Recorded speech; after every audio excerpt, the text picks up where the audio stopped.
with a game that we followed from Houston, and the Lakers finding something over the course of these last, say, 11 games, looking for their 10th win in 11.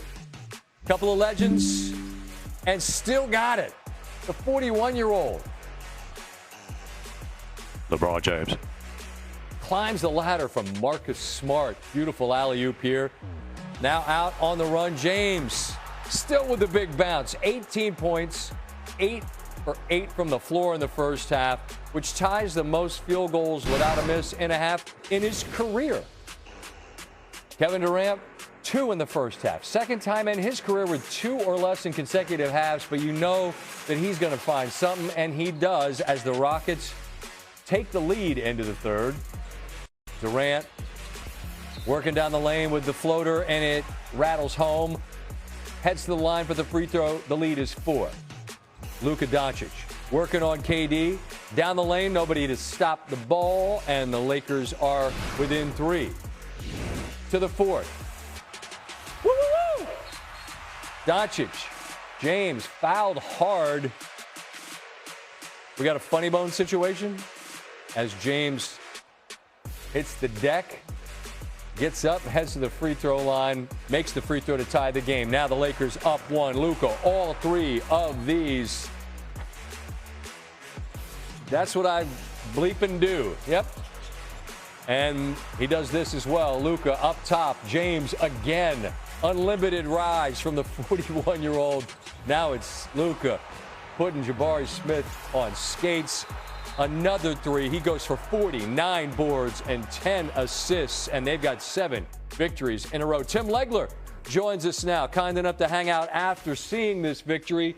And Legs, this Laker team's finding something here. You've seen a number of these wins. What are you seeing from them? I think 2 things, Scott. First of all, offensively, the flow is just completely different. And I think it's because LeBron James has understood he has to have a different role. Now, tonight he was an explosive scorer, and he took advantage of all his opportunities, almost had a perfect night from the field. But it's how they initiate their offense. That's what looks different. And as a result, there's a more natural flow to it. And all 3 of their best players are in sync right now. But the other factor, Scott, is the defensive effort, energy, and commitment. Like, that has not been there all year, and there is no doubt it's there now. And is that because, they're starting to win and it's creating this energy on that end, or was the energy starting first? And that's what's led to this winning streak. That's a debate.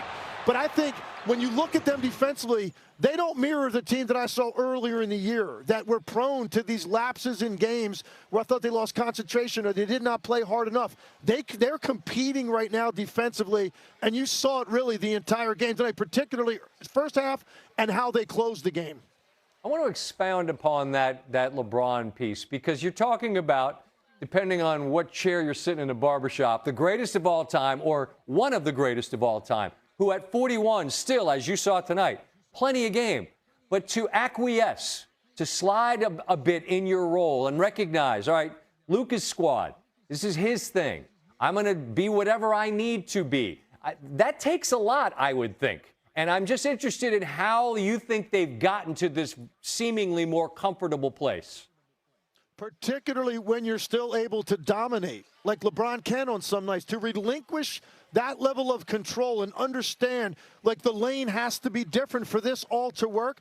It is. It's a massive thing for a star player to be able to accept that, but it's what's unlocked all of this. And I think you talk to anybody in the Lakers, they're going to say the same thing. It's that recognition and acceptance that has really unleashed what you're seeing right now out of this team.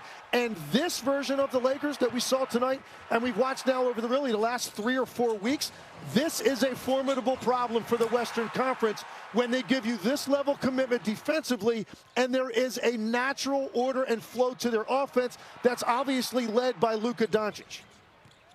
We're like an old married couple. You read my mind there, because last time you were with us, we talked about the top, and it's clearly the Thunder and the Spurs. I think they've earned that place. But the Lakers are the Lakers, baby, and they've got superstars. They've got guys that have done it. Are they a fun team to watch in the playoffs that's really not a threat to go deep, or are they a threat to go deep? Of maybe representing a problem for a couple of those top teams. Now, you're right. As we sit here today, you're clearly picking, we all are, Oklahoma City or San Antonio. They've been the two best teams in the West. They can beat you on both ends of the floor. They've got great depth. They're tough. You name it. They've got superstars at the top. They've got all of that. The Lakers didn't look like they were close to that league for a long time. They're approaching that territory. You still wouldn't look at them and say, yeah, I'd take them in a 7-game series over those top two.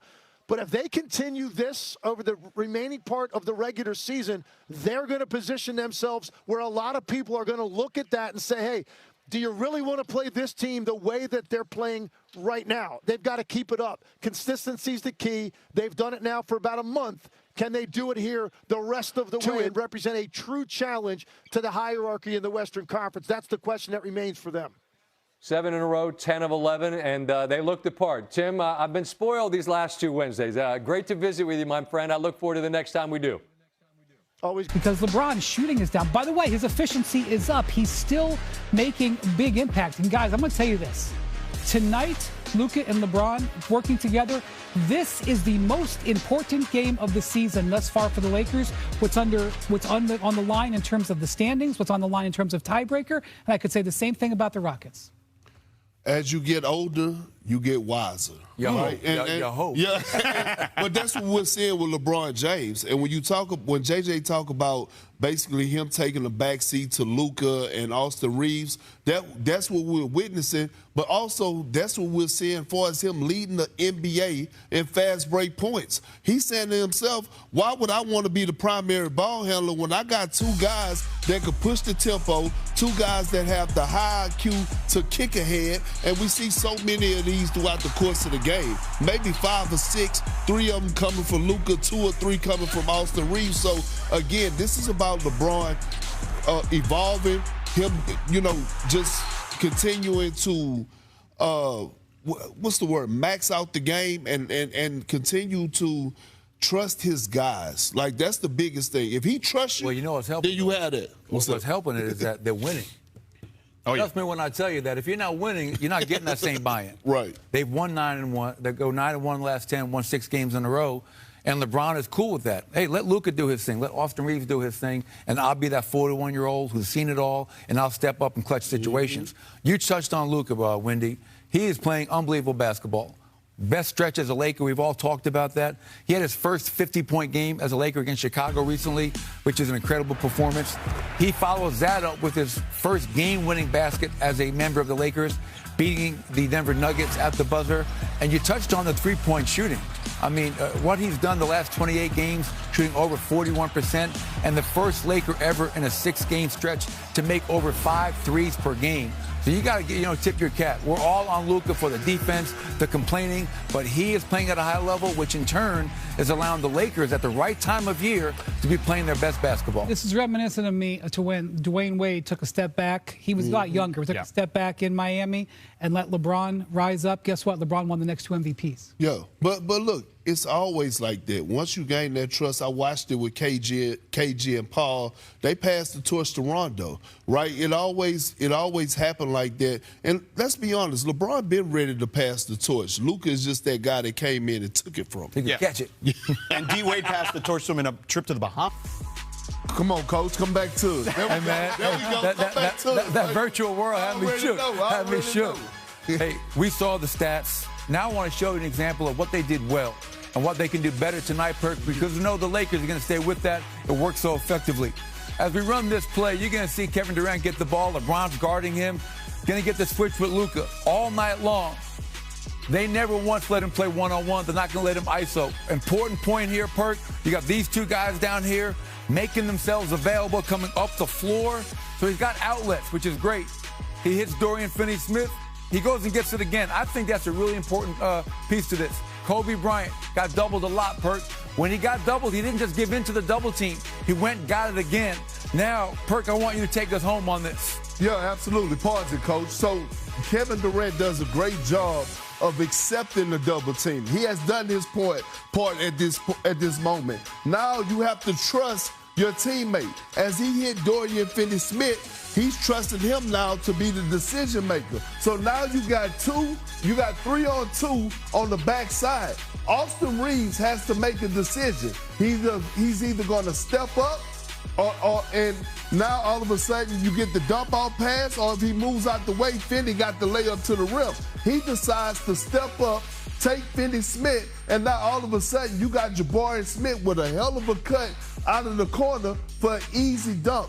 Houston, when they're at their best, they're one of the best cutting teams in the NBA. And look at this. In Monday's fourth quarter, 22 touches.